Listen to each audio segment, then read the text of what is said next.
Good morning, 8th grade. So today you are going to be looking at point of view, but through the idea of creating tension.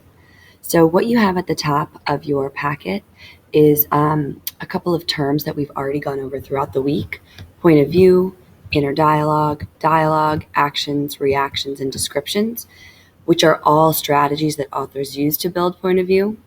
And then our final term is tension. So what I want you to do first is to go ahead and go through and define each of these terms. You can use Quizlet if you need help. You can use Google if you need help, but we should really know most of these words on our own. So I'm not going to give you the definitions of the first words that we've already worked with all week, but I am going to talk about what tension means. So tension is the point that's rising towards the conflict, rising towards the climax. It can also be thought of as like building pressure between characters or building anxiety. If you think about tension as what is happening that's going to cause your climax, or what is happening that's going to cause the breaking point between your two characters. So what we're going to do is identify the two points of view in each of these passages. And then we're going to also annotate for the strategies the author uses to develop those points of view. In our boxes, we want to put each character's point of view and then what is the point of tension between the characters. I want you to be annotating also these strategies. So if you see inner dialogue, dialogue, actions, reactions, descriptions, you should be putting those on the side. So this is from Pause for Inspection, a Dog Pound Story by Mark McCormick. Rex walked through the alley toward the street. He stopped by a trash can and sniffed around it, and then he climbed up on his hind legs and pawed the lid off the can. The can fell over, and the waste spilled out into the alley. Rex began cherry-picking the food items. As he was gnawing on a pizza crust, a large Rottweiler trotted up to the mess. He began growling at Rex. Rex moved to the perimeter of the spill, but the Rottweiler followed him, growling with more intensity. Rex met eyes with the Rottweiler, and instantly they began fighting. So we have two dogs. Those are our characters. We have Rex, and we have the large Rottweiler.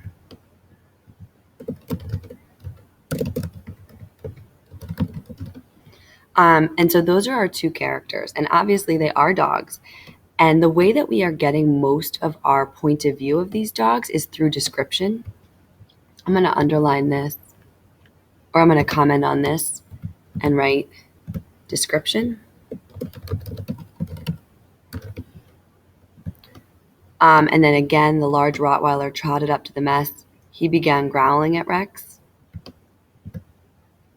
That's kind of more description, I guess. Technically, you could probably say that that's dialogue, because that's the way that dogs communicate. But I'm going to just go with description. So Rex's point of view is a little bit different.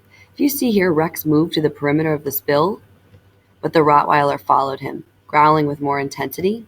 So Rex is hungry, but willing to share with the other dog. He moves to the side of the spill so that while he's eating, the other dog could also join him eating. However, the Rottweiler is not willing to share and gets aggressive. So our point of tension here is that two dogs are fighting over food, and one dog is willing to share. That's that point of view, whereas the other one is aggressive and unwilling to share. So our points of tension are that Rex and the Rottweiler are both scavenging for food. However, Rex is willing to share, while the Rottweiler is aggressive and unwilling. So this is a pretty simple passage because we're dealing with dogs fighting over food. And our climax, honestly, is that they do begin fighting. Our tension is building here. So we're going to look at one more together before you guys go on your own. Someone to Love Me by Anne Schraff. Lorraine, it's our first character. Cindy's mother, so Cindy is our second, came out of the bedroom carrying a small mirror. She peered at her reflection as she walked, carefully examining the lipstick she had just put on. "Stop whining, baby. Just straighten things up before you leave for school. I'm late for work." "I'm not going to school today," Cindy declared. She waited to see if her mother would get angry and insist that she go. Cindy was a freshman at Blueford High, and even though it was October, she had already missed several days of school. So there's a couple of ways that we see our point of view being built. We have description of the mother, we have dialogue, and then we have inner dialogue. So go ahead and comment on the side. We have description, we have dialogue, and we have inner dialogue. And then what our points of view here would be Cindy and Lorraine.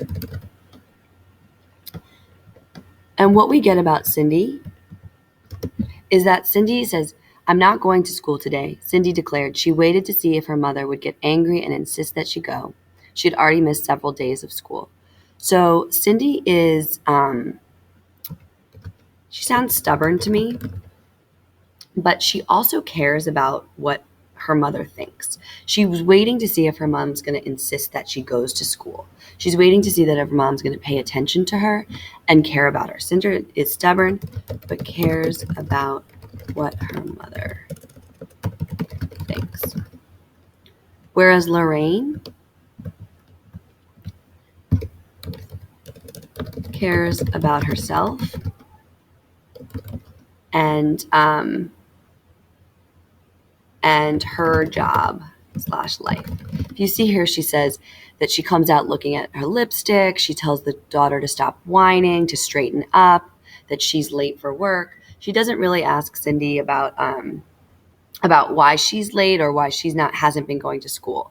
So our point of tension here is that Cindy wants her mother to care about her more, and her mother is really only caring about herself. So Cindy wants her mother to care that she isn't going to school, but her mother only cares.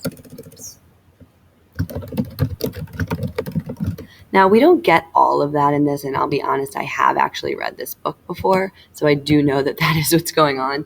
But I think we can make some inferences by the way that they're talking to each other.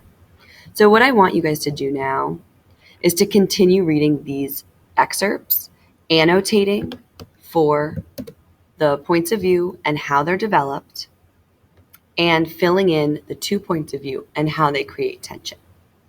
Once you're done with those, we're going to go over them before we start our task. If you have any questions, raise your hand.